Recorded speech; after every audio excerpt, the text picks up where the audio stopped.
হচ্ছে এসব? পূজা, এটা কেমন হাজবেন্ড তোর? ও এসব কি করছিল? ও আমাকে আনকমফোর্টেবল ফিল করাচ্ছিল। প্রথমে তো ভাবলাম তোর হাজবেন্ড ঠিকই আছে, কিন্তু না, ক্লোজ হয়েই যাচ্ছিল। কি অভদ্র লোক, কোনো ভদ্রতা নেই নাকি? আরে আমি কি এমন করেছি?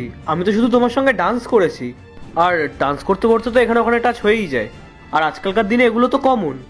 রাহুল, আমাকে অপমান করানোটা কি তোমার স্বভাবে দাঁড়িয়েছে? আজকে আমার বার্থডে, কোনো প্ল্যান তো আমার জন্য তুমি করোনি। উল্টে আমার ফ্রেন্ডরা আমার জন্য প্ল্যান করলো, আমাকে সারপ্রাইজ দিল, আর তুমি তাদেরকে আনকমফোর্টেবল ফিল করাচ্ছ। এটা কিরকম ব্যবহার তোমার? তুমি বিবাহিত, তারপরেও একটা মেয়ের ক্লোজ হওয়ার চেষ্টা করছো, তাকে আনকমফোর্টেবল ফিল করাচ্ছ। হ্যাঁ পূজা, তোর বারে তো এটা জানা উচিত যে একটা মেয়েকে টাচ করার লিমিটেশন কতটা। ও যদি একটা আননোন মেয়েকে এরকমভাবে টাচ করে, তাহলে তো সব মেয়েই রাগ করবে।